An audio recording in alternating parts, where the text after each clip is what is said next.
Hey, welcome to another installment of Sunday Night Catch-Up with Chris, Jake, and Sam. I'm Sam. I'm Chris. I'm Jake. And, what you guys been up to the past 7 calendar days? Well, the whole week as a whole, not much, but I gotta say, right near the end, Thursday night, Guardians of the Galaxy. Guardians of the Galaxy, Guardians man. of the Galaxy. Guardians of the Galaxy. You didn't actually see that movie, I didn't Jake. see Guardians of the Galaxy. Stop playing along with us. Damn it, I'm just going to No. work my way in. Yeah. You Guardians can't of the Galaxy. fake it. Guardians Because of we're the going to start Galaxy. talking about spoilers, and you're going to be like, no. But, I mean, just to touch on that real quick, like, if you haven't seen Guardians of the Galaxy, it's like would it be too much to call it this generation Star Wars? I think so. But okay, all right. it was damn good. Yeah, I mean, it's, for me, one of the big things that I think kill the Star Wars prequels. I mean, there's a lot of things that kind of kill the Star Wars prequels. Everything. But one of the big things is the tone, because they don't have like a Han Solo character to kind of keep the more serious elements in check. And they saw what they had with C-3PO, and they decided to take it even further with a second comic relief character. Yeah. Of course, Jar Jar Binks. Of course, yeah. But this time around, you've got basically, 2 Han Solos with Star-Lord and Rocket Raccoon? Yeah.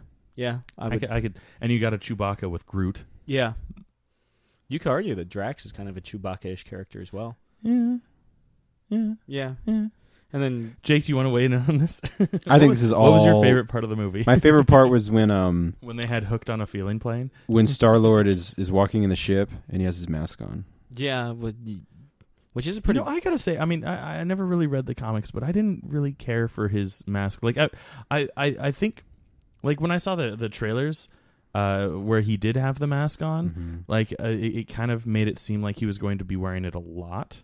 And I was like, when he first shows up in the comic, that's like all he wears. Yeah. But just going commando wearing the mask.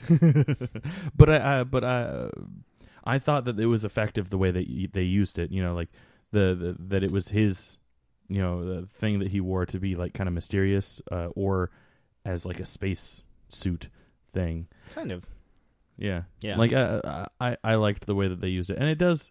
Like now that I've seen it like in the movie, it did look a lot cooler than just like on the trailers. Yeah.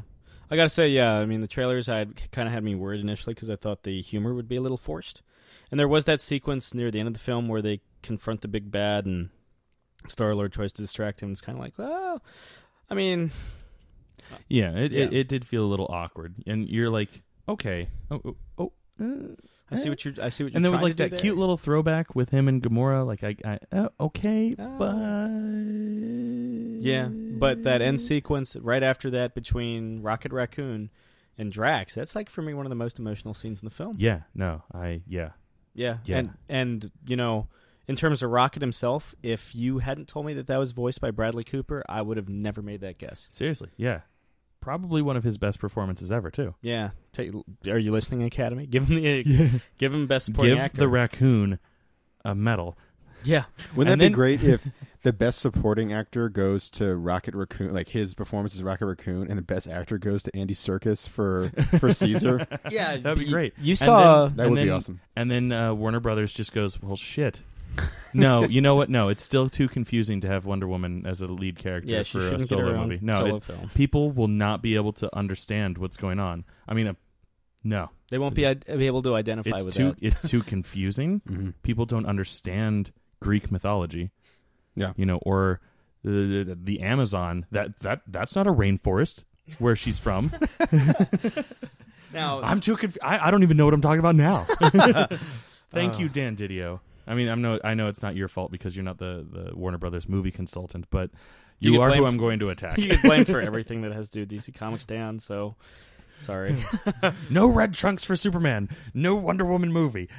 We're going to have 4D covers where I'm just going to make an appearance as Dan Didio. Hawk and Dove get their own title.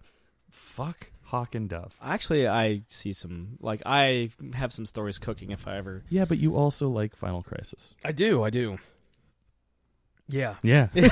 I mean, are you still in your Grant Morrison who wrote Final Crisis? Are you still feeling Grant Morrison these days, Jake? Yeah, I was actually watching Talking with Gods last night, the documentary. And Grant Morrison descends from the heavens? Yeah, I mean, he actually showed up in my room. He materialized. He's like, thank you for watching my movie, which is like the worst accent of all Paul time. McCartney? Yeah, it was Paul McCartney watching. He showed up too, because when Grant Morrison showed up, we called on Paul McCartney. He's like, let me show you a trick. And then like Paul McCartney showed up and we wrote songs together. It was wonderful. Fuck, I wish that happened. I wish that fucking happened, man. We laughed and laughed and then we kissed. No. Can I just say real quick? Fuck Grant Morrison. Fuck. No. Am I the No. only person in the Yes. world that does not like? Well, Grant Yes, I will think he's say- fascinating. I will say people either fall on the, like you, the fuck Grant Morrison camp, or they fall on the, Grant Morrison's A-okay by me camp. No, seriously, okay, he wrote that storyline for The Flash. Emergency Stop or The Human Race? Both. I liked both. Okay. I guess I liked his run on The Flash. With Mark Miller. Sure. They co-wrote. Yeah, they wrote it that's together. probably why. Because I like Mark Miller. Maybe I don't know. What else has he written? Mark Anyway, yeah. A lot. sure. Red Sun. It is. Kick-Ass, I did like Red Wanted. Sun. Yeah. Yeah. Okay. So Superior. I like Mark Miller. I Nemesis. just don't like Grant. Civil War. Okay, I get it. He's written a lot, but like Kick-Ass 2. Old Man Logan. Kick-Ass 3 ending this Wednesday. I'm actually very excited for it. but like so he wrote that and I just recently started reading Animal Man. His run on Animal Man in what 80 It's like 87 and the start 26 of, it's the start season, of 26 seasons, yeah, 26 issues. the start of Animal Man solo stuff So fun. post crisis. Jeff Johns and the documentary, which is free on Hulu if you have Hulu Plus, which is how I watched it. So you have to pay for Hulu Plus. Well, I already had I didn't pay for Hulu Plus to watch Talking with Gods. I just have You Hulu have the Plus, subscription. and it was like I was searched it on Xbox Live or whatever, Xbox Video, and it was like, oh, free, sweet. And so there is a moment where they're obviously interviewing a lot of writers and artists, and they interviewed Jeff Johns at one point, and he's like, maybe the best issue I've ever read in my life is the first issue of Animal Man, like Grant Morrison's Animal Man. And I remember, it's funny, kind of drawing this back to Dawn of the Planet of the Apes. Like, obviously, I'm a huge fan of that movie. It's still, as of You right just saw now, it a And second instead time. of seeing Guardians of the Galaxy with us, well, you saw it Dawn of wasn't the Planet of the Apes this the or second that. time. It wasn't this or that. It was this day I was going to see Dawn of the Planet of the Apes. I was walking by the Grant Morrison section in the comic shop, and for the omnibus, it's a picture of Animal Man and kind of doing like the Lethal Weapon pose, and he's back to back with a chimp. And I was like, oh, fuck yeah. I forgot. That's your Facebook profile. It's my picture. Facebook profile picture right now, but I was like, oh wait, like that's awesome. Like, and it's Brian Boland's art, which is awesome. Yeah. Who probably best known for drawing Batman: The Killing Joke. Yeah, exactly. Yeah, and and Dredd too, and which I think he said is his favorite character he's ever drawn. But I don't want to put words in his mouth. But That's But I will. something else in this. but mouth. no, that's not even close. But Wow, this is scarier than usual. and I anyway, back to Animal Man. Not that there's a problem. And so there's not. And I read the first trade, which is like the first 9 issues, and really is, man, like I've liked Grant Morrison. I've never gone crazy and read as much Grant Morrison as I could. But now I'm in that phase because Animal Man, that's one of those ones like believe the hype on that. Like it's funny, during that time it was also when Denny O'Neil was doing his run on The Question, which those 2 runs are turning out to be 2 of the top runs in my all-time comic run history issues, whatever, of all time, because they're just total game changers in the way it's done, and what Grant Morrison does with the idea of the fourth wall, the idea of family in comics, the idea of what does it mean to be a superhero, it totally changed everything. And the thing I love also is that when he was going to meet with DC about the whole idea of Animal Man, he had this idea in his head from the get-go, and he's always loved Animal Man. It wasn't like, I'm picking Animal Man. Like, I don't know who he is, but I'm just going to pick him and redefine him. He's been, like, playing Animal Man since he was a kid. And so to be the guy basically known as, some people think he created Animal Man. Like, he's, like, it's such a, redefine the character That's so actually much. what I thought going into it, and I was reading the Wikipedia page, and I was like, oh, he's been around since the Silver Age. Mhm. Oh, okay. Yeah. But he's never, I think Grant Morrison gave him his first solo title, though, right? Yeah, I believe so. Yeah. Certainly his first ongoing. yeah. Sure. And so, I mean, basically with the Grant Morrison thing, yes. I mean, like, I've been reading as much Grant Morrison as I can, and really just, I love his idea of storytelling. I love what he thinks about superheroes. I love his mindset just about life in general. He's always, whether he's in a good mood or not, in the interviews I've seen and stuff, he's always has like a smile on his face, and it's probably because he's talking about and doing the things he's always loved, like writing Superman, writing Batman, writing these characters, and continuing to do it and making a living off of it. So I haven't finished Talking with Gods yet, but it's really fascinating. There's some really funny stories between, like, Warren Ellis tells a hilarious story about interrupting Grant when he's like writing. He's like going and he goes to knock on the door and the door opens without anyone touching it, and he sees like Grant Morrison on a typewriter typing away with like all he's wearing is like a cloth or something like covering his head, like he's just like in a robe and a hood. And Warren's like, "Hey, you want to get a drink?" And he's like, "Not now. I'm writing and having breakthroughs." And then the door closes without anyone touching it. Warren Ellis is like, "Oh fuck," you know. And then of course it cuts to Grant Morrison. He's like, "None of that happened. None of that happened." But yeah, so Denied all you want, Vampire Morrison. Yeah. But like, you know, that sounds like a great like Vampire Morrison. Vampire Morrison. Can we make a band? Yeah, can we that along with No Look Lizard Stomp? Yeah, but yeah, can we just make a Morrison, you know, cover band, like a Doors cover band, but it's like all like vampire versions of their songs instead of hotel. What was it? A Morrison Hotel. It's Vampire Morrison. Vampire Morrison. Yeah, But yeah, or at least like one of the albums for No Look Lizard Stomp. No Look Lizard Stomp. But like, but speaking of like that, I mean, like, you know, he tells you how to do like certain magic seances and stuff in the back of like the some of the Invisibles issues, and reading about. He is a level like something chaos magician. Yeah, and just the duality between him and his characters that he's created, and he for me he. Nobody else, like, writer that I've ever read about or been interested enough to read about their life or their work in general thinks like Grant Morrison. Well, didn't he like walk up these like sacred steps in Nepal and become like? Well, yeah. If you walk again, there's a lot going on in the story, so I'm probably not going to get it all close. But I remember there was something about walking up these. Well, then why did you even bring it up? I didn't bring this part up. So when he walking up these steps in one breath, and you achieve enlightenment, and he did that, and then he tells this like fucking fascinating story about like that. He talks about the story about meeting Jesus Christ and like all this crazy stuff. I think he's a fascinating guy. I don't know. You know, you guys have talked about him a lot, and I'm like, you know, I feel like I would probably like this guy, but like my first real introduction to him, like the first time I read a comic that I knew was a Morrison comic was Batman R.I.P. And I was just like, fuck this story, because I fucking that's actually the Batman most recent R.I.P. Grant Morrison book that I've read. Yeah, I feel like there's Kevin Smith, the guy that directed like a bunch of movies, including like Dogma and Chasing Amy. Never heard of him. Okay, like he does a fairly regular podcast called Fat Man on Batman because he's fat and he likes Batman. Yeah, and his most interesting episodes have him like it's a two-parter interview with Grant Morrison. Mm-hmm. I think he brings back Morrison to There's talk three, about. yeah. There's like Bat Bard, Bat Christ, and then like More with Morrison, where he tells the famous the story Die Small, Die Big. Yeah. One of his Batman favorite story? Batman stories is Die Small, Die. He didn't die small. He died big. But like for him to for that to be his favorite Batman story, like that's why I fucking love this guy. My birthday is a week from tomorrow, so if anybody wants to get me that's like Detective Comics. We have the same birthday, so let's just buy each other that issue. Deal. There we go. Shameless plugs for the birthdays. You know, Jake and Sam. By the time this birthday by the time this one goes up, we'll already be 28. Oh, boo-hoo. Oh, I'm 28.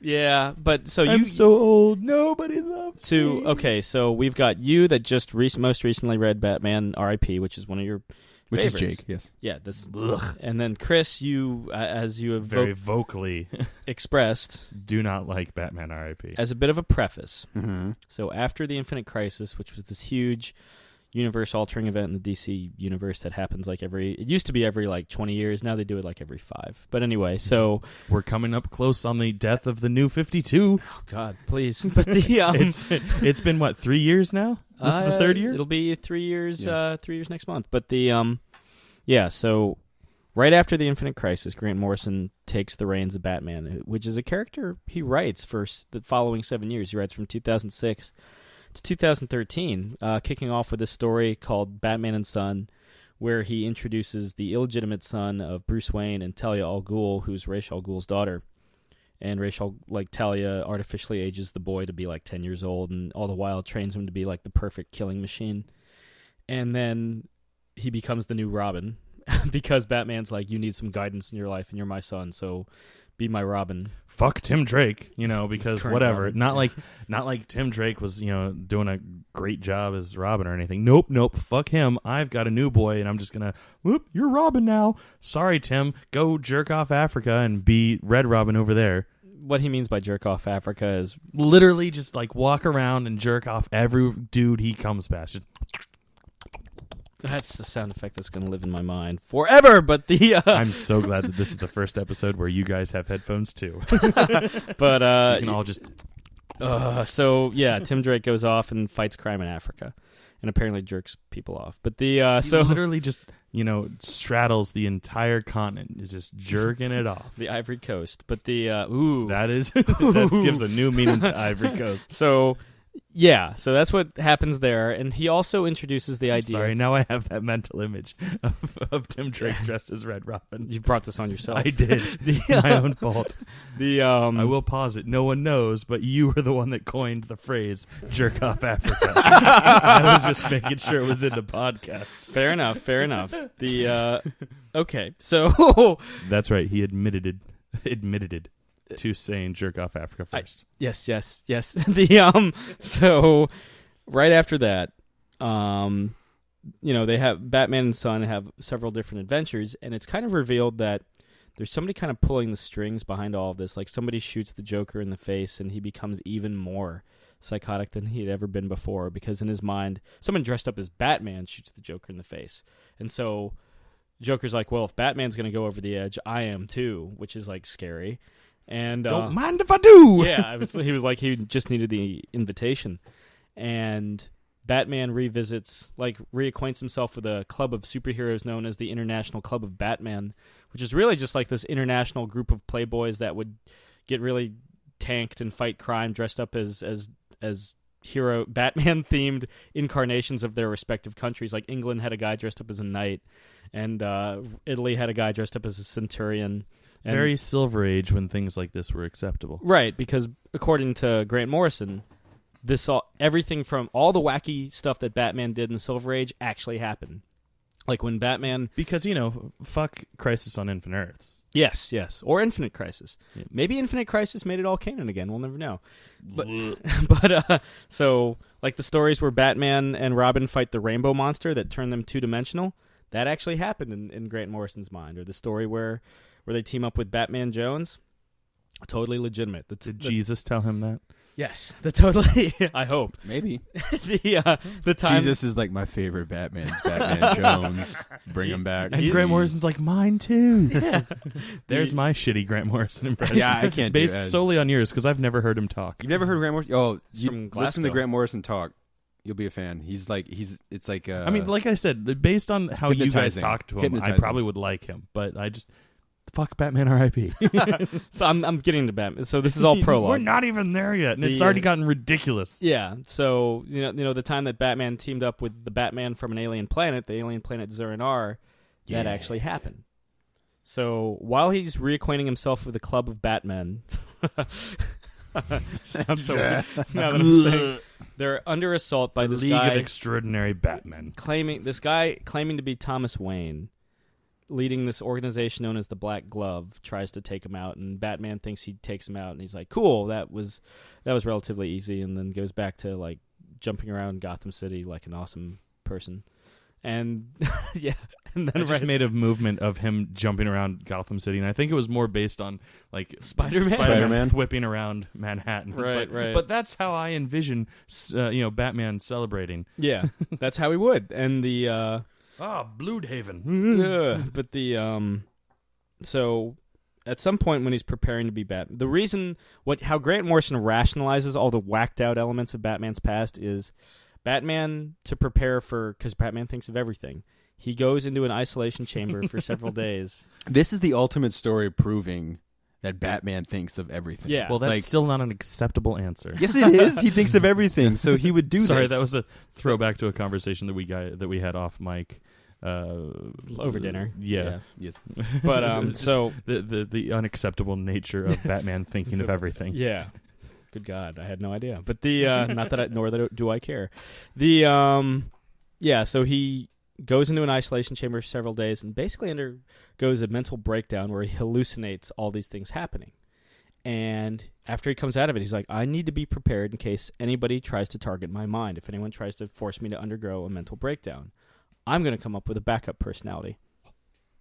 This backup personality, based off my make-believe adventures on Zur-En-Arrh, will be the Batman of Zur-En-Arrh, because Zur-En-Arrh are the last decipherable syllables that my father uttered as he, died in Crime Alley. Zorro and Arkham. So, okay, is that's how he? Yeah. Okay. Because So my biggest problem, I think, with all of this, like, we still haven't really gotten to Batman R.I.P. yet. A lot of prologue. Like I said, he wrote Batman for 7 years, and Batman R.I.P. happened in like 2010.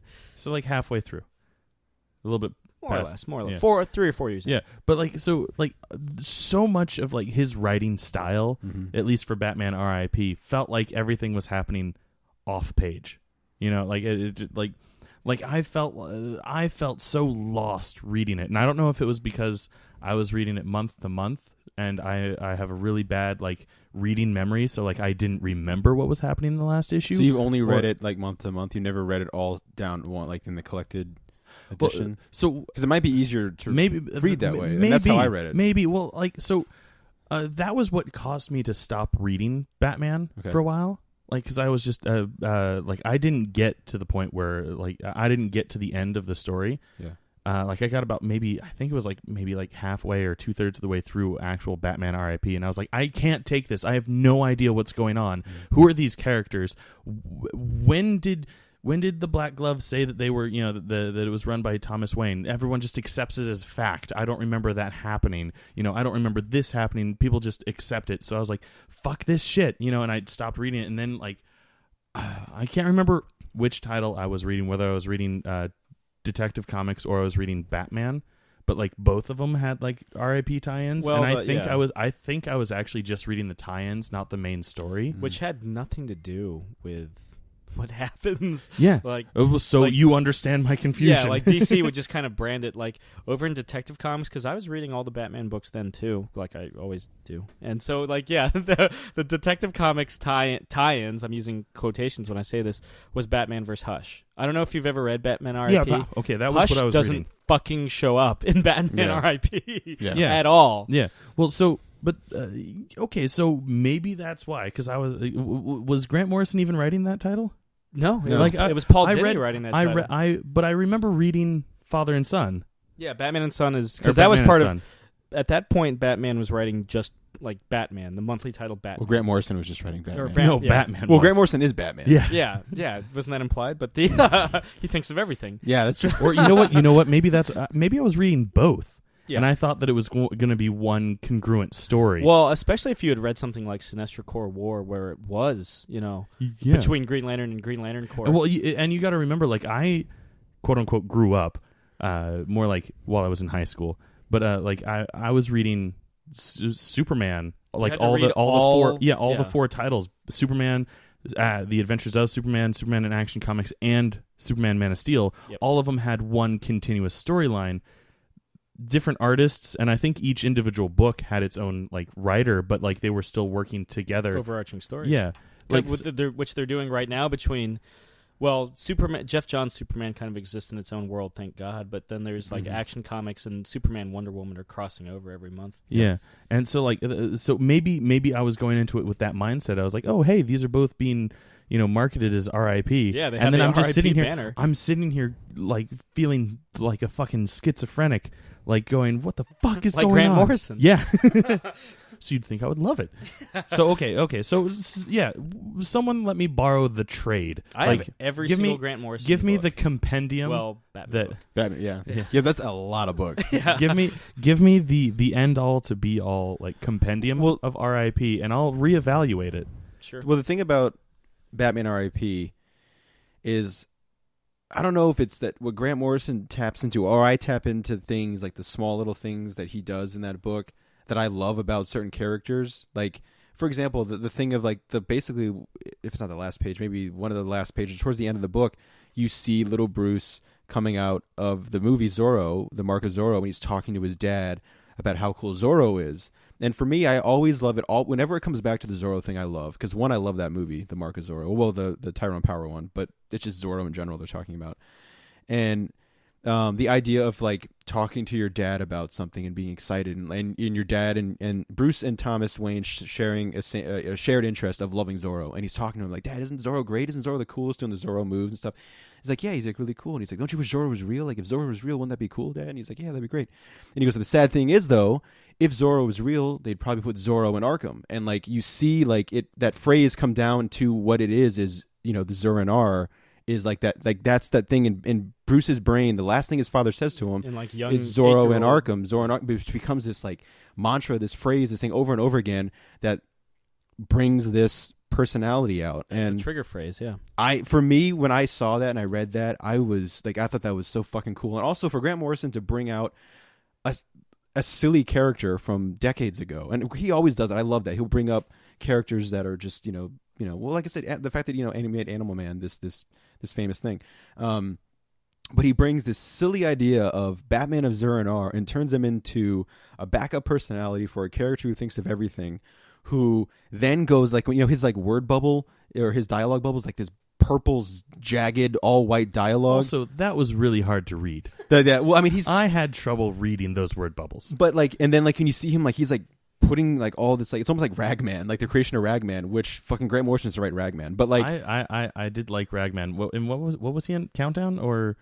He shows up in Infinite Crisis. He shows up in Day of Vengeance. Seriously, I bet that. If Grant Morrison felt like writing Ragman, he would do like the definitive Ragman. It'd be everyone's favorite character. It'd be awesome. Ragman of Zur-En-Arrh. Ragman of Zur-En-Arrh. No, but basically, Batman's like sewing this thing together, and at the end, he's like, "I am Batman of Zur-En-Arrh," and you see Batmite's like, "Uh-oh," at the very top. Batmite being basically also, yeah, fuck Batmite. Yeah, basically this little imp from the fifth dimension that in he does kind of own Batman though in that issue where he's like, the fifth dimension is imagination. Yeah, I thought some world's greatest detective you are, and then disappears. The world's greatest. But he basically detective. does that to him, and also, but like Batman, he's just like running around with a fucking baseball bat and just like crushing guys. I thought it was cool, like to even have the outfit the same, but to bring basically the silly character back and turn it into this backup personality, and base that Zur-En-Arrh actually has a meaning was really cool. So yeah, after all that prologue, the basic premise of Batman R.I.P. is that Bruce Wayne has created this backup personality, the Batman of Zur-En-Arrh, just in case someone ever attacks his mind. Batman R.I.P. sees that finally happen. But the big thing that throws everybody off is that not only that the Joker's involved and he is crazier than he's ever been. Mm-hmm. That's what, for me it was kind of a culmination of that Joker side plot, which you think is a side plot, and then it like kind of roars and it's like, oh fuck, we shouldn't have involved the Joker because he's... Yeah, why would you trust the Joker? They're like, wait a second, we're in this together. And he's like, fuck you. And like snaps that one general's neck or whatever. Yeah. And she's like, you killed my husband. He's running around with like 2 razor blades just going berserk in Arkham Asylum, and you're just like, why would you have him like be the guest of honor? Yeah. Like this is like... What did you think? Yeah, what did you think was going to happen if you involved the Joker? And so it was a culmination of all the plot lines at that point. Though it's cool that Grant Morrison wrote Batman for like another 3 years afterwards. I will say one cop-out that I don't like about R.I.P., and this kind of, I guess, spoils it a bit, so if you really want to know about it, stop listening for like about 10 to 15 seconds. The fact that he doesn't die? He doesn't die in R.I.P. Yeah. He, in fact, Bruce Wayne's ultimate fate happens in Final Crisis, which was being published at the same time, where he confronts Darkseid, basically the new god of evil, and Darkseid zaps him to prehistoric times with his Omega beams. Which are supposed to kill people, but, whatever. Fuck Batman. Well, he arranges... The reason he sends him back to prehistoric times is not unlike, say, Quantum Leap. He constantly moves in time every issue, conveniently. And, like, as he moves close, what he doesn't know is when he finally gets to the present, he has a bomb in, like, Darkseid planted a bomb in him. So when he finally hits present day, he'll, like, blow up the Earth. It sounds a lot like Captain America's death. Yeah, very much like Captain America Reborn, except, I don't know. No magic bullet. Magic Omega beams. Yeah, magic Omega beams and no giant Nazi robots destroying Wasn't Washington, there something about how again, this is all like the retcon shit that they did like a year later or whatever. But doesn't Darkseid actually like hit like a bat clone with his Omega beams or whatever? Well, he hits real Bruce Wayne. What happens is at the end of the second to last issue of Final Crisis, it's Superman in the remains of Darkseid's hideout, holding what he believes is the charred body of Bruce Wayne. And it turns out that it's actually like Supergirl status. Yeah, that cover's pretty great. Like for like the Final Crisis for book, Final like the yeah. red and black and Yeah, like holding. That's pretty awesome. It turns out, we find this out later, that Darkseid actually switched it out for a Bruce Wayne clone because he was building an army of Bruce Wayne's clones, but none of the clones, like they were to build an army of basically bat clones. The reasoning was, well, we need to subject them to the same mental anguish that Bruce Wayne was subjected to, and all the clones go insane because none of them can handle the crazy shit that Bruce Wayne went through. Because none of them had Batman of Zur-En-Arrh. Exactly. Yeah. And so they all go nuts. And they literally explode. They like self-destruct all throughout the base, and they find one that hasn't. It feels like a plot line of or the little like plot point in Alien Resurrection too. Yeah, when they try to clone Sigourney Weaver. Yeah. Kind of feels like a Doctor Who story, to be honest.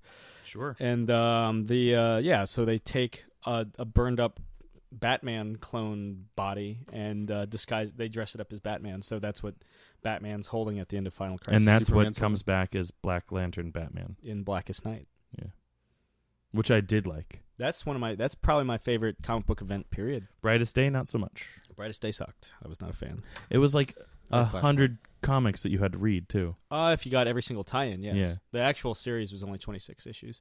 Still. Which is still 26 issues. Yeah. It's over 2 years worth of story. But if it's monthly. It was every other week. Blah, blah, blah, blah, blah, blah, blah. Just over a year's worth of comics. That's a lot about comics. So nerds, you're welcome. Yeah. People who aren't nerds, you can stop fast forwarding. Yeah, we're Well, just real quick, last thing. Never mind. Yes, just real last quick, just to wrap up the Grant Morrison thing. So, Sam, is your favorite character he's written Batman? Ooh! That was loud. That was really loud. We all have headphones. You don't need to. You know, he wrote my single. God. He wrote my single favorite. Baby, I love the way. Oh man! Now you're awake now. My single favorite issue of Superman. You know, mostly people listen to this for my docile tones so they can fall right to sleep. And then you come in. Ooh! I come in with my Paul Stanley. I did not know that was going to be like that. I thought you were just going to be like Batman. No, I couldn't imagine. You know, probably consistently Batman, or X-Men. He did a really good X-Men run. But my single favorite issue of Superman ever written is All-Star Superman #6. That's an issue that almost. Not just thinking about it kind of like makes me choke up a bit because of the way that issue ends. I couldn't even get that far through that series. Just read issue 6. That series was so... They asked him about All-Star Superman, and he said the best thing he's ever written is issue 10. That's his best... He thinks that's the best superhero story he's ever written. And I'd read the story before, and of course now, because I'm going through all the Grant Morrison stuff, I read that issue again. And that's like a Superman story beginning to end, just that issue. Yeah, I think I made it like 3 issues. That issue is fucking phenomenal. I think I made it like 3 issues through that thing, and I was like, Just read issue 6. It's apparently 10.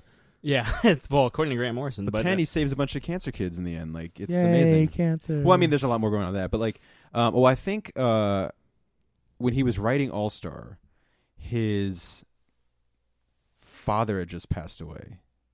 And his 2 cats had just passed away. And these are the cats that had been with him for like 18 years. And so knowing that and reading issue 6 and knowing that Grant Morrison is basically figuring things out with Jonathan Kent and Clark talking to Jonathan Kent for the last time, it makes that issue even heavier. Like that he's putting himself into that. You know that he's drawing that, he's not drawing, sorry.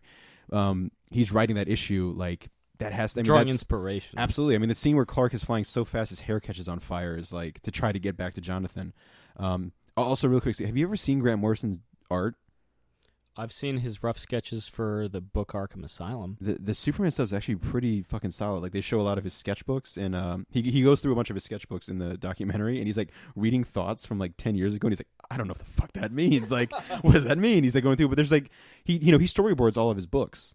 Yeah. Him and Jeff Johns, actually. Yeah, it's actually, I mean, the Multiversity book that's coming out. Yeah, this month. He has a variant cover coming out for it. So ooh, get that sweet Grant Morrison art. So anyway, yeah, I mean, I guess I was asking, yeah. So Superman issue 10 or issue 6. 6. You don't have to read issues 1 through 5.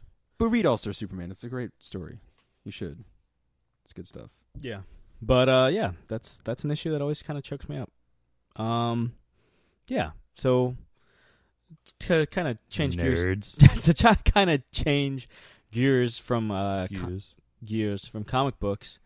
Yeah, I mean it's. Did you want to talk about Jake? Did you want to talk about any of the stuff that you noticed seeing Dawn of the Planet of the Apes second time around? Yeah, you kind of indicated that you enjoyed it more the second time. Oh yeah, thank you, Paul McCartney. I definitely did. Well, I mean, I with movies I really like when I see it a second time. I love watching it with the theater of people, and I was surprised that it was a packed house, not because the movie's not doing well, but because Guardians had just come out, and it was a Saturday at like 5:10 or whatever. And it was still a pretty packed house, and so knowing the beats, and knowing the action changes and everything was really cool. And of course, I talked about how much I loved Andy Serkis, and if I could campaign for him to win or be at least nominated for Best Actor, I totally would because he deserves it. But watching it a second time, and I don't think I gave enough credit. The first time seeing it was Copa, the actor who plays Copa, with a B, and his cabana. Yeah, is phenomenal. Did I say Copa? You did. I did. Okay, twice. Well, he's up for a Grammy.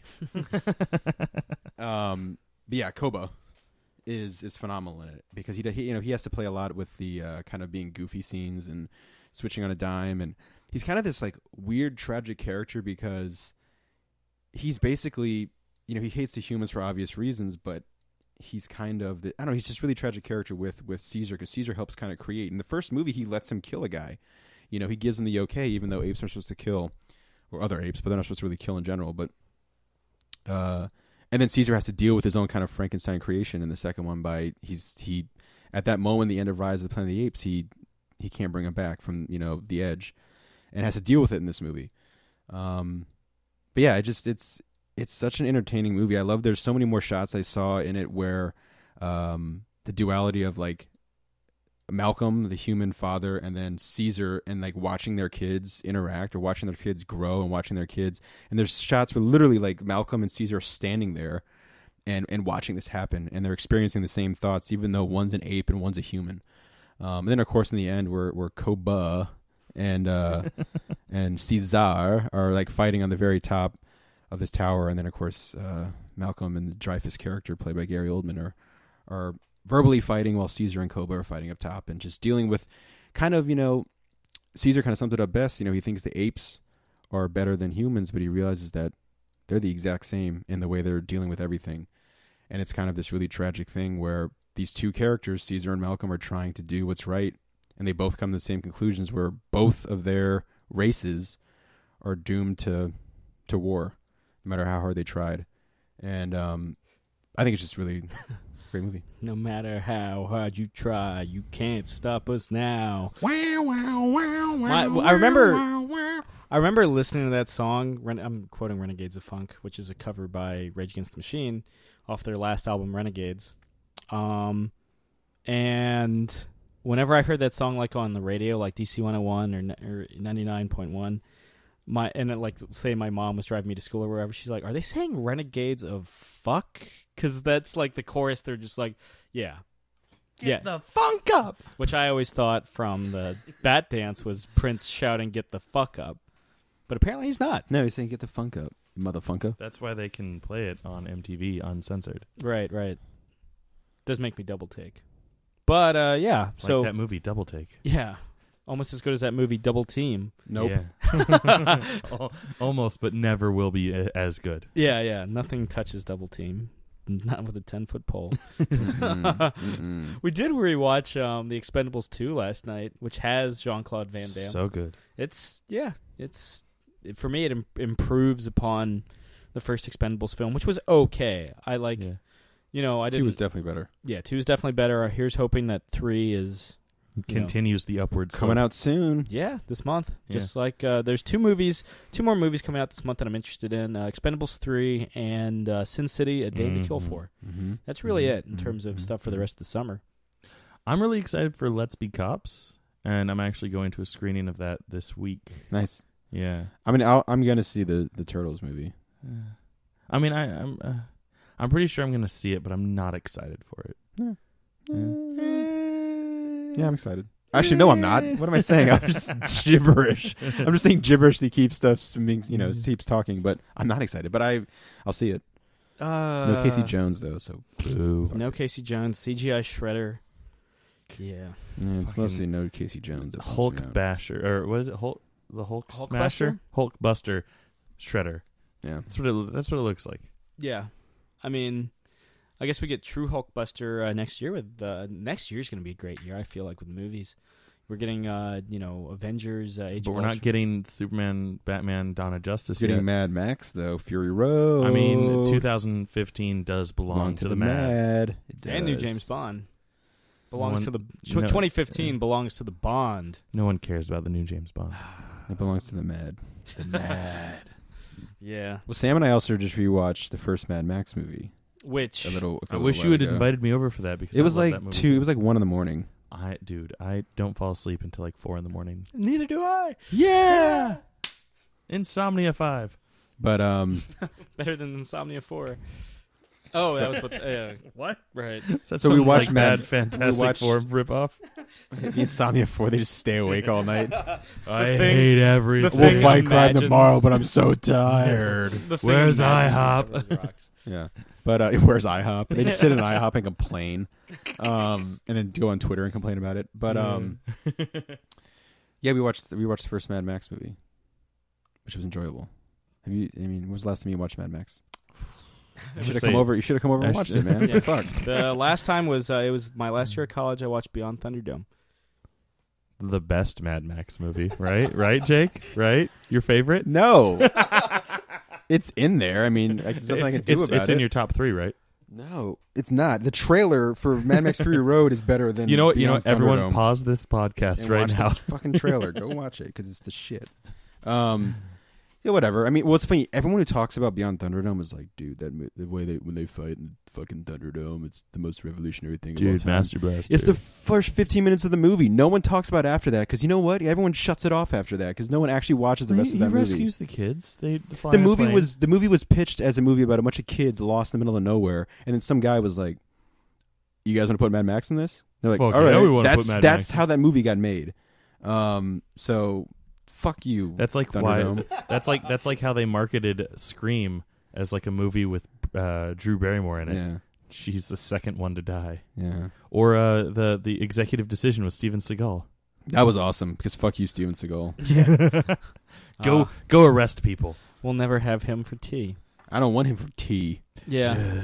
There was something there's something, speaking of things we're touching back on, Jake, did you get the chance to watch Star Trek, Trouble with the Tribbles? I promised. come to a crossroads. You did promise. I did. I came to a crossroads, and there was 2 things. I was either going to Britney Spears or disappoint with Eric Clapton. To disappoint. God, was Eric Clapton in that movie? No, he Crossroads. He did a song called Crossroads. Sorry. Cream. To Sorry, I had a brain fart, and I was like, "Wait, are you saying he was that the boyfriend in that movie, dude? You know who is in the movie Crossroads? Dan Aykroyd. Isn't Justin Long in that too? Yeah, Yeah, he plays her but Dan boyfriend in Aykroyd the plays beginning. her father, right? That's right. Yeah, that's like what he's devolved to now. Please re-evolve into really anybody. Ray. So please re-evolve into someone that gets blown by ghosts. Yeah, Ray Stan specifically. Though I would be cool if Elwood Blues got blown by ghosts as well. So anyway, about So right, yeah. So you were talking I was either about going to lie to serious. our one fan and say I watched it and try my best to pretend. Actually, I probably could because I'd just be like, "Oh, the Tribbles were hilarious when they were shaking all over the place," and then Captain Kirk was like, "Where are all these Tribbles coming from?" We have a real trouble. And then it ended. But I didn't see it. I was walking in my car this morning. I was like, "Oh shit, I forgot to watch that episode." Fuck. So one day, You missed the greatest episode of Star Trek ever. yeah. And so one It's day, certainly in the top 5. one day, I'm going to watch the episode, and I'm going to crash the podcast and let everyone know that we watched. So you're not going to tell us. You're gonna. We're going to be sitting here. We're going to be like, dude, excitement building. Guys, we just watched Superman versus Batman: Dawn of Justice, and wasn't it so? No, hey guys, I just watched Troubles with Tribbles. Is that why you didn't come with us to the show? I was too busy watching Troubles. Is it Troubles with Tribbles? Trouble with Tribbles. Trouble with Tribbles. One trouble, many tribbles. Tribbles, okay. It was Big Trouble and Little Tribble. Big Troubles and Little Tribble? Big Troubles and Little Tribble. Big Troubles. It's turned into Little Tribbles. That turned into a weird Peter Weller RoboCop. Big Troubles and Little Tribble. But one day I'll watch that, and you get the excitement is going to build so much for this podcast about me talking with Troubles with Tribbles. It's going to be hashtagged. It's going to be trending worldwide. Eric Bana is going to spit his tea out. He's going to be so excited when to talk about it. Eric Bana, it's going to be a hidden track at the end. It's going to be a hidden track. No Look Lizard Stomp's first album. No Look Lizard Stomp's hidden track. I'm going to be doing live commentary for Trouble with Tribbles. I'm going to be meeting William Shatner. I'm going to be doing. I'm going to have Tribbles endorsements. I don't know when I say Tribbles, it turns into me doing a weird Peter Weller thing. Tribbles. Put the Tribbles down. Peter Weller, and you mentioned within a short period of time, Peter Weller and Eric Bana that have played Star Trek villains in the last 2 Star Trek. That's true. Movies. Although, Peter Weller dies way harder than Eric Bana. Yeah, Eric right? Bana Spoilers. just gets blown up, whereas Peter Weller gets his head crushed by Sherlock, by Benedict Cumberbatch. Yeah. Yeah, with his bare hands. So keep an eye out for that Tribbles podcast. It's going to be an entire hour dedicated to an hour-long episode. We're bringing it back. They made an animated series episode centered on Tribbles too. Now, should I also keep my story about the Tribble in my pants? Should I keep that for when we do the actual reveal, or should I? Because I didn't watch it. Yeah, no. To help our one fan. Don't spoil the Tribble in your pants. I shouldn't tell that story as a thing for me being sorry I didn't watch the episode. No. All right. Okay. I forget what the rationale. Anyway, yeah. There is no rationale. I mean, I was the one that. We'll get to that story. You put the Tribble in my pants. That was the trouble. Yeah. It was. Yeah. And you didn't watch any more Star Trek since either. No, I don't think he promised though he would. Yeah, no, I didn't. But I hit a. Well, I had said that I wanted to finish the original series, but I've hit a brick wall. I'm just not into it anymore. I haven't even finished the second season. And I started with the second episode. You resumed with the second season? Yeah, because I had already watched the first season. And a mock time. But I'm not enjoying it. The episode, I feel like the episodes are too long for how little happens in them for the most part. I feel like the episodes could have been a lot better if they had been half-hour episodes. What was the episode that has killed your momentum? Was it the Gamesters of Triskelion? What was that? Yeah, the Gamesters. The Gamesters of Triskelion. I always thought they pronounced it Gamsters. No, they're Gamesters. Are those hamsters that are really good at video games? No, they're really good at cooking gams. Okay. That's what they call their grandmothers. Gamsters. What was it called? The Gamsters of what? Triskelion. Okay, so that's another album for No Lizard Stomp. I think that was the last episode that I had watched, and I was just like, And watching it in the high quality transfers that I am on Netflix, I'm like, oh no, he's not. He's definitely not actually choking that guy. Oh no, he's not even coming close. Oh, that wasn't even close to a good punch. No, okay, so I'm looking through my Netflix history, and actually, no, I made it a couple more episodes past that. The last one I saw was Return to Tomorrow, apparently. I watched the Immunity Syndrome now that I'm looking at your thingy. Yes, I see it right there. The Immunity Syndrome is the one where they take on the giant space amoeba. Sure. You don't remember that one? No. They take on a giant space amoeba. The Enterprise encounters a gigantic, energy-draining space organism that threatens the... Oh, yeah. Oh, that's the one where Spock decides to sacrifice himself. He flies a shuttlecraft into the nucleus. Is every situation end with Spock deciding he's going to sacrifice Pretty himself? much. Maybe Spock has a death wish. I think so. He hates being half human. Yeah, he does. Which gets, I guess, his death wish is fulfilled in Wrath of Khan. Yeah. 32-year-old spoilers. Yeah. Huh. I'm reading the description of the last episode that I watched, and I don't reckon the last 3 members of an ancient race, far more advanced than humans, wish to borrow the bodies of Kirk, Spock, and Dr. Mulhall. Good old Dr. Mulhall. We should come up with like. I don't remember that episode. It's called Return to Tomorrow, and I don't remember it at all. We It should has come up one of with- Kirk's best speeches. The risk is our business speech. Sure. We should come up with ideas for like episodes, and then we should read them on the air, and we should be like, all right, was this a real episode of Star Trek or complete bullshit? Because some of those sound like I could be like, all right, Spock and Kirk, put a fucking peanut butter sandwich in the microwave, Real. and it expands, and it engulfs Sulu and the Russian guy, Chekhov. Chekhov. Chekhov's And- got a gun. and then they have to eat it. Now, was that a real episode or was that bullshit? Okay. I'll play this game. I'll play 2 truths and a lie. And you've got to catch me on the lie. Okay. And I'll give the listeners a second, too. Okay. All right. In this episode, Kirk and Spock are teleported to a lava world where they team up with Abraham Lincoln to stop Genghis Khan. That definitely happened. Okay, that's one. That's one. Because it's so fucking crazy that had to have happened. Yeah, I don't think you're that creative, Sam. Yeah, because he was like rattling it off like he was reading it in his mind. Like, Kirk finds himself on an asteroid hurtling through space and thinks he's a Native American god. that's all you, Chris. Well, I want to hear the third one. Okay. Spock returns home and finds that his pet Selot has died of acute poisoning and seeks to find the culprit. I'm gonna go with the Native American don't- god as the lie. Okay, I'm gonna go with that's the lie too. Or- Listeners, Email Okay. said blah blah blah blah blah blah blah blah. No, I want to know right now. the actual the Selot episode never actually happened. Really? So you need to write that episode because the best I could come up with is a fucking peanut butter sandwich that had engulfed the entire crew of the Millennium Falcon bounty hunter. Blah blah blah. Yeah, And then Boba Fett came in. And then There's Boba an- Fett did nothing. there's an episode. Yeah, And he's a little bitch. Well, someone- Boba Fett. Oh god. Well, really Boba quick, Fett. someone was like, "There's a Boba Fett watch online that someone was showing me," and I was like, "Oh, does it look really cool and not tell time and do anything whatsoever? Because that would be the perfect example of a Boba Fett watch." And he got really pissed off at you. And then Expanded started hyperventilating. Doesn't mean shit. Didn't happen anymore. I mean, he That's, looks cool. That's- as sad as I am to see the expanded universe gone, I'm happy that now Boba Fett can return to being the little bitch that he was. I mean, But you seriously- know they're gonna write him to be the biggest badass. I'm like sure. they're actually finally gonna. He's gonna show up and like fucking. This is Sparta. Kick some dude. And they're something, gonna then- be just like, oh well, while he was on Tatooine, he got like space sickness because he was wearing all that Mandalorian armor. That wasn't really him. That was Yeah. not really him, that was man. that was someone- Fango Fett. Yeah, that was Fango. That's how a blind man is able to take him out without actually trying. With a like fucking Three Stooges slapstick. Yeah. Boba Fett clunk. This is not with a blaster, not with basically like a mop. He basically hits Boba Fett in the rocket pack with a mop. Yeah. And sends him flying to his doom. What a jabroni. Yeah. I never got the All the gadgets he obsession. has, he couldn't like grappling hook something before he fell into the Sarlacc pit. Yep. Nope.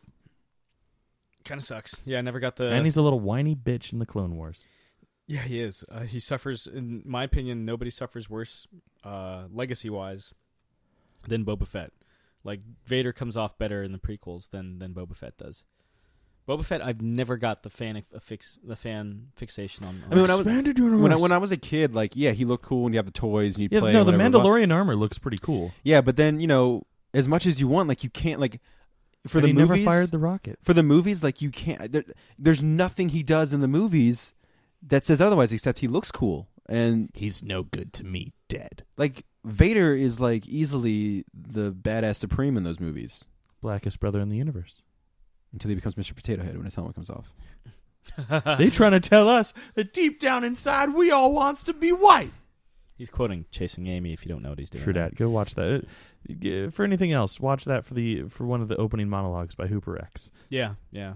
I did it as an audition piece for a voice acting gig once. Did you ever hear back? No. Okay. All right. Yeah, yeah. But Yeah, okay, it's Chasing Amy is probably my favorite Kevin Smith film. I know that you are not the biggest fan because you felt the budget and that it just didn't age well. No, I mean like that was my favorite for the longest time. And I rewatched it recently, and I was like, like it's probably not anymore. Like it's probably Dogma, but I fucking, you know what? I really do love Jersey Girl. And I don't mind Jersey Girl. I don't know Wow. why it took all this I shit. do. I don't know why I did either. Like, I don't know. Maybe I just. Like, I mean, yeah, maybe no, I it just, is a lot. maybe It's probably because Jay and Silent Bob aren't in it. It was So also people couldn't handle a Kevin Smith movie without Well, Jay and Silent I just Bob. like I like Ben Affleck. I do, and No, me they too. fucking have Sweeney Todd in it. And like, there's a scene in that movie that always makes me choke up like a little baby. Is when Ben Affleck. I love this movie so much I can't remember any of their fucking names though. But his character's name's Ollie. Ollie Queen, Oliver Queen. Because he fucking wrote Green Arrow. That's right. So he's like working on trying to get like his life and his job back, blah blah blah, and he leaves the Jersey Girl. She's doing a scene, God That's Good, from Sweeney Todd, and I guess the grandpa is going to be playing George Carlin. George Carlin, yes, is going to play Sweeney Todd in it, and because she knows that he's not going to make it in time. And he realized he has that conversation with Will Smith, who tells him all about life and kids and blah, blah, blah. And he like basically like drives and runs all the way back to the play. He's and moving so fast that his hair catches fire. Yes, exactly. It's his issue 6 of Jersey Girl. And he, right when, is it, what's her name? The girl's name is like Gertie or something weird. Isn't it something like that? Gertie? Okay, I got that one. And she looks down to see who she thinks is going to be the grandfather for that scene in Sweeney Todd, like right when he starts singing, and she looks down and it's Ben Affleck instead of the grandfather. And the look on her face and how surprised she is to see her dad, and the look that Ben Affleck gives, like it's kind of like cheesy, like, it's me, is like one of the sweetest Kevin Smith moments ever. Like, I fucking love that scene. And Sweeney Todd's awesome, but I actually really like that movie. I feel like it just, it was kind of remember how much the press hated the Ben Affleck, Jennifer Lopez engagement? Gigli? Yeah. Or just their engagement in general? Their engagement in general. Yeah. Gigli didn't obviously help. Mm-mm. Yeah, the whole Bennifer thing, if I remember it being how it was coined in the press, because they love portmanteaus. But yeah, because Jennifer Lopez plays his wife in the beginning of the film. Supposedly they filmed a really long take, like when Ben Affleck finds out that she died, like a really long take where like Ben Affleck goes for it, like super like screaming, blah blah blah, and like I guess they had, I don't know if they had originally shown it to someone and it was just like too much. It was like one of those two things that's too real, like when someone experiences great trauma or something, like they're obviously not acting for a film, and Ben Affleck really went for it. But isn't there a scene in it where they mention like something about like him driving the Batmobile? When Gertie says something and he's driving like the garbage truck and he's just like, it's my Batmobile or whatever, and then Kevin Smith I think posted later was like, I fucking knew it, like he's gotta be Batman. I called it. But I think the only film, and I think even if Kevin Smith was sitting here right now, like I think he'd probably agree, like I think his weakest is Cop Out. I've never actually seen Cop Out. I enjoyed it, but I can understand it being like the weakest. Well, one. I mean, from the stories he tells, like the only guy who does anything, who really works hard. Well, there's a couple, but like Sean Liam Scott, but like Tracy Morgan, like carries Bruce Willis throughout the entire movie. Yes, he does. And what a shit that is that like Kevin Smith meets like his hero, and then he's just like a fucking asshole. Yeah, I remember when it was announced that Kevin Smith was going to get the supporting role in Live Free or Die Hard. Yeah, Die Hard, Die Hard 4. He's like, John McClane is one of my man crushes. Like, he was basically like going on Twitter. He was like, yeah, I can't believe this is happening. And apparently in the few scenes that they worked together well enough where he was like, cool, now I'm gonna, I get to direct my long unrequited man crush in a feature length film. Mm-hmm. And that was one of those things where you just kind of meet your idols, and he's maybe not the best person on earth. Yeah, to put it lightly. And even Stallone did that whole famous Twitter rant. Yeah, I'm lazy. That's why Bruce Willis isn't in Expendables 3, because he wanted $1 million a day. And he was only there for like 3 days worth of shooting, which probably equates to like 30 minutes of screen time, maybe tops. At best. Yeah. And it bums me out because I do love the Die Hard movies. Yeah. And to like know that. And also like in Expendables 2, when he was like, everyone's doing their catchphrase, and he's like, I refuse to say yippee-ki-yay, motherfucker. Yeah. And so then like they just like passed it on to Schwarzenegger, who more than willingly said it. He's like, okay, do you want me to say I'll be back again? Because I will say it. I says love it like saying twice. it. Yeah. Fucking in that movie alone. I'm trying to remember what movie it was, but there was another movie where like it felt like every time he was on screen, he said, "I'll be back." The Last Action Hero.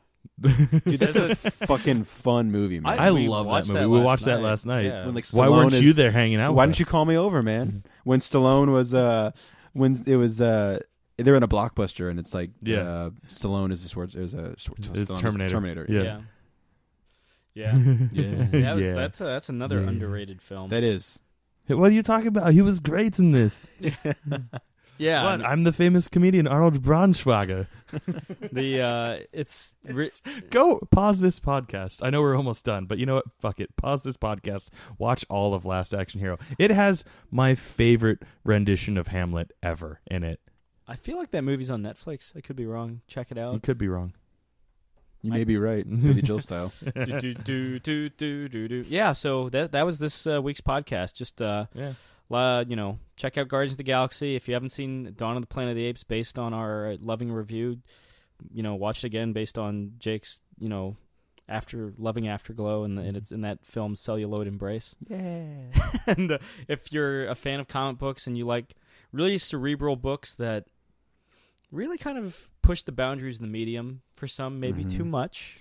There's a Grant Morrison book for everybody. after talking with you guys, I want to check it out again. I just need to find someone that has like all the right books to read and none of the wrong books. Ding, ding, Well, yeah, ding. Samuel Yeah. Stone. Sam Samuel Stone's Stone. Library of Fun. And maybe like a commentary track for me to listen to while I'm reading it. Well, You Grant want me Morrison. to record commentaries? Because I'll record Grant commentaries. Morrison talks about watch Talking with Gods because that'll give you an idea of like Grant Morrison from the beginning of like his life basically. And listen to all 3 podcasts Yes. he does with Kevin Smith on Fat Man on Batman. Those are the best, man. They really are. Well, the Mark Hamill one's great too, but like there's a lot of them that are great. But like the Grant Morrison one is like Probably my favorite. you're gonna get an education about life, comic books, and Batman, and meeting Jesus Nice. because that's a fucking great story. Yeah. All right. Good night, Eric Bana. Yeah. Good night, Prince. Hopefully, maybe next week we can talk about the Trouble with Tribbles. Maybe. Maybe. Guardians of the Galaxy, definitely. Definitely Yeah. Guardians. I'm of the very, Galaxy. I am very excited to watch that movie. We'll probably go into more spoilers next week about Guardians, so I would Yes. suggest you, because by then it'll be over a week since it's been out. And all 3 of us will have seen it. And of course, by the time this thing gets posted, it'll be well after a week. The movie will after- probably be on DVD, so the second will be out. Yeah. It's like, so why were you guys talking about August 2014? Because it's like, September 2015 now. Also, it's totally random. It's James Hetfield's birthday today. Oh, so wow. wish Happy James birthday, Hetfield James a happy Listen to birthday. Ride the Lightning. Yes, 30th anniversary. Yeah. Rides the Lightning. Listen to Master of Jesus, Puppets. 30 years. 30 years since Ride the Lightning, man. I remember that album like it was yesterday. I remember listening So to it in high yesterday. school. I remember Listening to it in the, high school. I remember the Mission Impossible 2 soundtrack. It's time I disappear. The car he drives in that music video is based on the car from Bullet, and then they gave it to him as a present. 1968 Ford Mustang. All right. If you So wanted to know what Bullet was driving. Yeah. So next week, hopefully we'll have a little more information for you guys. Maybe not be as comic-centric, maybe be more comic-centric. Who knows? We like to mix things up here at the Catching Up crowd. So thanks for catching up with us. thank you very much. Yeah, I'm Sam. I'm Chris. I'm Jake. Adios. Boo. Jerking F Africa.